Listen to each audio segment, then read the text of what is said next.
نمبر 1 دومره غټه خبره نه ده. No big deal. No big deal. ما هغه ته رشوت ورکړ. I greased his palm. I greased his palm. هغه یو کبرجن سړی ده. He is a big-headed guy. He is a big-headed guy.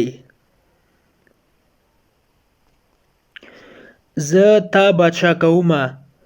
I make you king. I make you king.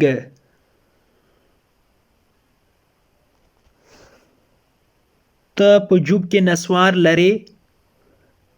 Do you have quid in your pocket? Do you have quid in your pocket? په جوب کې نسوار در سره شته، یعنی نسوار لري. د quid معنی ده نسوار ته ویل کېږي په انګلیسي کې quid.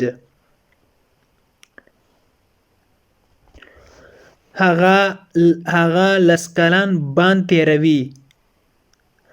He is serving 10-year sentence.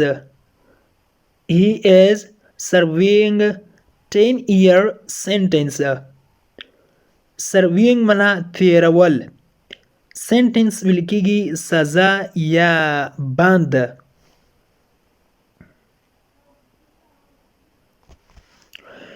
هغه چاقو راوباسه. He took out the knife. He took out the knife. knife چاقو ته ویل کېږي. took out معنا د take out دویم حالت معنا دی راباسل، له جوب څخه راوباسل یا له بل شي څخه. انصاف خو انصاف ده. fear is fear. fear is fear. زه به له تا څخه خپل غچ واخلم. I will take you my revenge. I will take you my revenge. take معنا اخیستل، revenge معنا غچ. بیا هغه خبره شوله. Here we go again. Here we go again. دا یو اصطلاح د اکسپریشن ده، یعنی بیا هغه خبره شوله. ته همیشه یا هر وخت زما سپکاوی کوي. Always you put me down. Always you put me down. Always you put me down. موږ بېوسه یو یا زموږ لاسونه تړلي دي. نو په انګلیسي کې به وایو our hands are tied. Our hands are tied. زموږ لاسونه تړلي یعنی موږ بېوسه یو، موږ هیڅ نشو کولی. د بریا په هیله.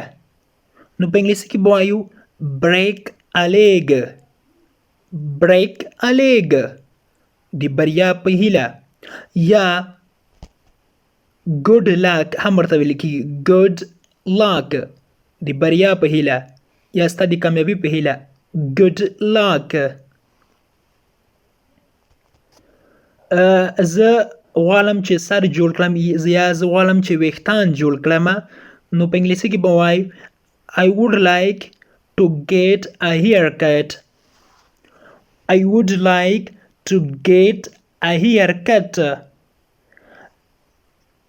get a haircut تمنه د سر ویښتان جوړوله. ویښتانو جوړولو ته ویل کېږي get a haircut. آیا دا $10 ارزانه کولی شي؟ نو په انګلیسي کې به وایو can you knock up $30 it?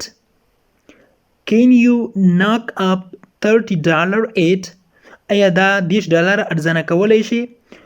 knock up ویل کیږي ارزنه کول. knock up ارزنه کول. ما ته یې پرېږده. نو په انګلیسي کې به وایو leave it to me. leave it to me. ما ته یې پرېږده یعنې زه ترسره کوم دا کار. leave it to me. ټوله یوه خبره ده. په انګلیسي کې به وایو all the same. all the same. all the same. زه داسې فکر نه کوم. I don't think so. I don't think so. زه داسې فکر نه کوم. دا هغه وخت استعمالیږي کله چې تاسو نه رضایت ښایئ یا یو چا سره په یو خبره موافق نه یئ نو تاسې ورته وایئ چې I don't think so. زه داسې فکر نه کوم چې داسې به نه وي یعنې داسې به نه وي. نو په انګلیسي کې به وایو I don't think so.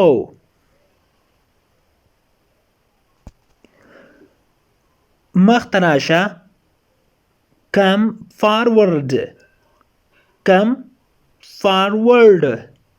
forward معنا مخته راتګ. مخته come معنا راتلل یعنی مخته راشه. شاته لاړ شه. go back. go back.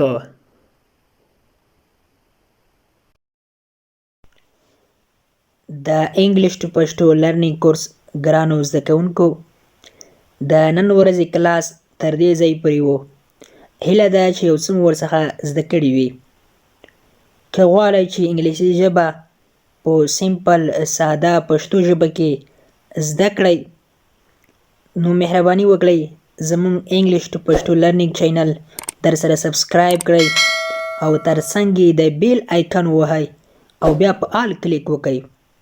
دې سره به زموږ هر نوی کلاس چې موږ یې روزانه اپلوډ کوو تاسو ته په خپل ټایم در ورسیږي. او که چیرته کومه غوښتنه نیوکه یا پیشنهاد لرئ نو مهرباني وکړئ موږ ته یې په کمنټ باکس کې پرېږدئ. تر بیا چې زه حاضرېږم تر هغې مو په پاک رب سپارم. هر چیرې چې یاست الله مو مل شه. Thank you so much for watching.